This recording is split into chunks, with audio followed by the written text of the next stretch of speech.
Annoncé par le chef de l'État Ali Bongo Ondimba lors du Conseil des ministres délocalisé dans l'estuaire, l'accès à l'eau et à l'électricité est toujours attendu à Bel-Air. Les populations de ce quartier vivent un véritable calvaire. Et puis l'association Femmes Vaillantes lance un cri d'alerte à l'endroit de leurs sœurs encore dépendantes matériellement ou financièrement. Elle propose des pistes de solutions pour combattre cette forme d'oisiveté. Madame, Messieurs, bonsoir et bienvenue à tous dans ce journal.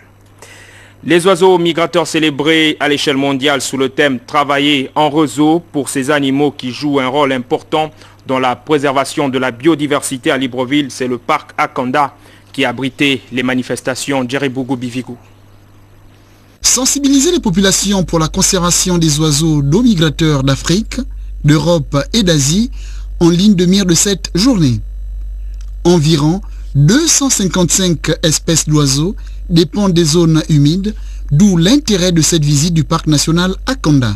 Nous avons effectué ce déplacement d'abord pour célébrer la journée et ensuite pour permettre à nos collègues d'autres administrations, mais également aussi à nos amis des ONG de pouvoir découvrir, aller leur présenter donc notre richesse, c'est-à-dire ce qui fait la spécificité du parc national d'Akanda.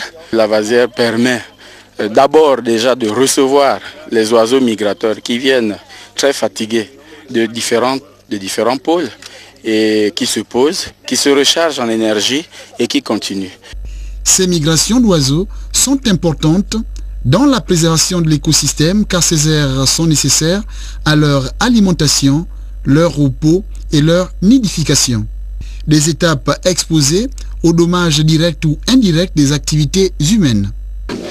Il faudrait que des jeunes Gabonais s'intéressent à la nature de leur pays. Hein. Qu'est-ce que vous voulez? Moi j'ai habité en Afrique de l'Est et là-bas il y a beaucoup de jeunes qui s'intéressent à ça hein, et qui vont sur le terrain.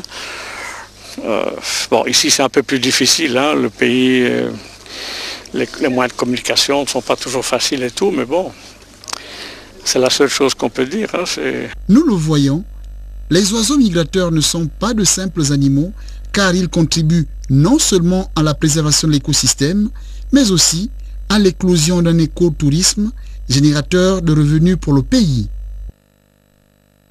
Ils ont quelquefois recours aux eaux des puits ou même des pluies. D'aucuns parcourent des dizaines de kilomètres pour s'approvisionner en eau potable. Véritable calvaire que vivent les populations du quartier Bel-Air dans la capitale gabonaise. Là-bas, l'accès à l'eau potable et à l'électricité reste encore un rêve. Elvire Tali. La situation reste critique à Bel-Air campement. L'eau, liquide précieux essentiel pour la vie, se fait rare dans cette zone située dans le 1er arrondissement de Libreville. Pour s'approvisionner, et là encore si Dame SCG daigne faire couler le robinet, les habitants de ce quartier doivent remonter au dernier compteur d'eau, se trouvant à près de 2 km de leur habitation. Une dure épreuve au regard de la distance à parcourir et de l'état de dégradation avancée de la route. Vous moquez de moi ou bien comment hein?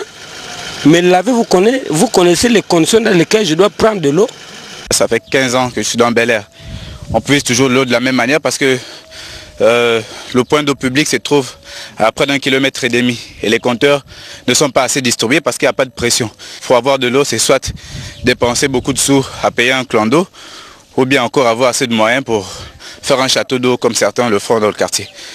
Nombreux sont contraints de recourir à l'eau de puits, une eau totalement impropre à la consommation. C'est pas potable. C'est une cause des boutons, beaucoup de maladies. Elle est insalubre, mais que voulez-vous qu'on fasse?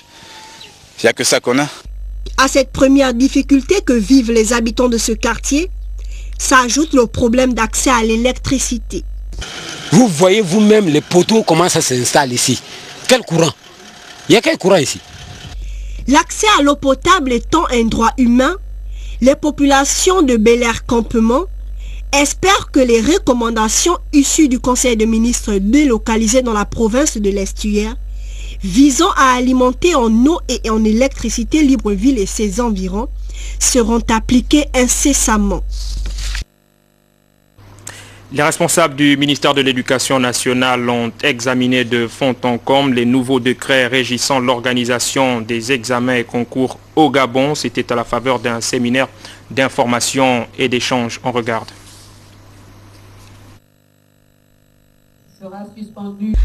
La traduction en acte des recommandations des États généraux de l'éducation, désormais matérialisée par la promulgation des décrets du 19 avril 2013 portant sur les nouvelles modalités d'organisation du certificat d'études primaires, du brevet d'études du premier cycle et du baccalauréat au Gabon. C'est dans ce contexte que s'est tenu le séminaire d'information et d'échange à l'endroit des principaux acteurs de l'éducation et des responsables de la Direction générale des examens et concours. Les textes ont été promulgués, en tout cas le journal officiel.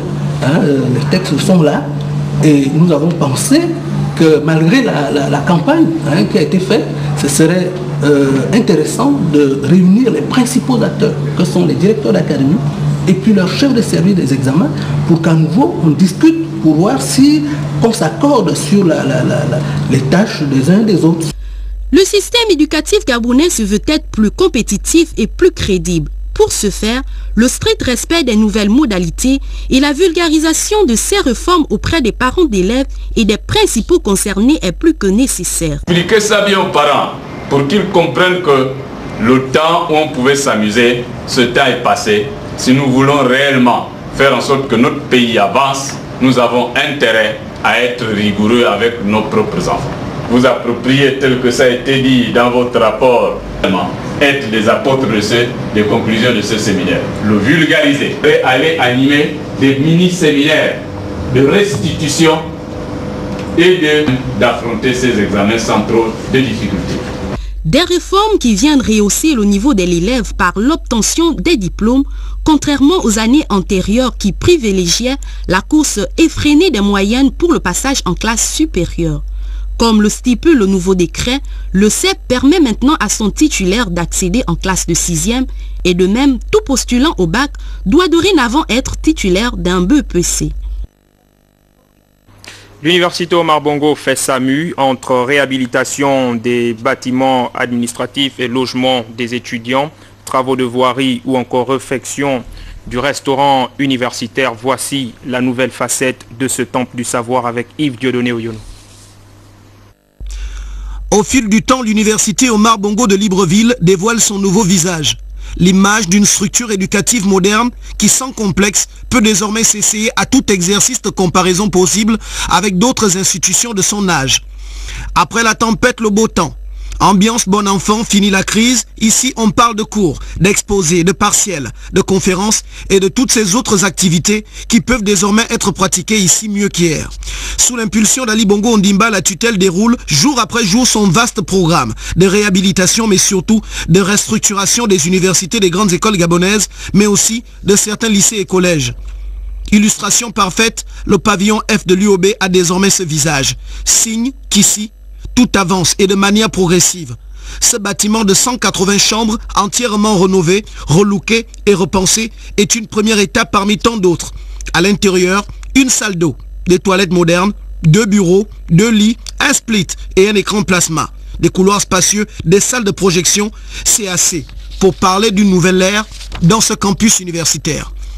Après la réfection des amphis des premières années droit et géographie, l'Agence nationale des grands travaux vient de rendre fonctionnels des bâtiments préfabriqués très spacieux qui abritent depuis plusieurs mois des bureaux et même des espaces éducatifs répondant aux normes académiques. Le gouvernement gabonais a entrepris d'investir dans l'édification d'infrastructures destinées à la formation de sa jeunesse. Le ministre en charge de ce dossier s'est vu doté d'un important financement dont la gestion est assurée par l'Agence nationale des grands travaux. D'où ce changement perspectible et visible aussi au Resto U, ouvert depuis le mardi 26 février 2013. Fruit d'un partenariat utile entre le gouvernement gabonais et la société de restauration Sodexo, la rénovation de ces restaurants séduit et enchante plus d'un étudiant. Au quotidien, il se restaure désormais ici, sans problème. Sécurité et hygiène, ponctualité aussi assurée, Sodexo tient son pari de 150 francs le repas. 14 600 millions de francs CFA ont suffi pour réaliser ce défi. Et vu le succès de cette opération, à Masoko, Institut national de gestion, Lycée national Léomba et autres, il est possible qu'on parle aussi de Sodexo à l'avenir. Entre autres, de nombreux chantiers sont en cours de réalisation à l'université Omar Bongo, où il est aussi question de régler la question des voiries. Côté pavillon D, maison des étudiants, panneaux solaires et autres aires de jeu, le mal semble passer. Ici, on voit de plus en plus clair. Jour après jour, l'émergence dévoile son visage. À l'UOB, l'étudiant conscient a cessé de perdre patience. Il sait désormais attendre. Pour lui, ces signes sont annonciateurs. Il sait que le train de l'émergence est en marche et qu'il ne doit pas le rater. À l'UOB, plus rien ne sera comme avant, dorénavant. Vous les avez sans doute remarqué depuis des mois, ces feux tricolores installés à plusieurs endroits tels qu'à Likwala, Postakebe ou encore Saint-Michel. C'est ici la volonté du ministère en charge des transports de rendre plus fluide la circulation dans les grandes artères de la capitale Libreville. Cabrel Guilain, les mamies, Serge Ndiengi Mabila. Le parc automobile de Libreville, la capitale, augmente de jour en jour. Difficile pour les automobilistes de se faire un passage dans les grands carrefours de la cité. Ces obstacles font partie des causes d'accidents observés dans la capitale. C'est dans ce sens que le ministère des Transports a entrepris de mettre en place des nouveaux feux tricolores à l'instar des carrefours Poste d'Akebe, Saint-Michel et derrière la prison pour rendre fluide la circulation, d'où cette réception officielle par le ministre délégué au transport. Le gouvernement vient de réceptionner les 4 feux tricolores qui ont été commandés à une PME gabonaise La Place, que je tiens d'abord d'ailleurs à féliciter.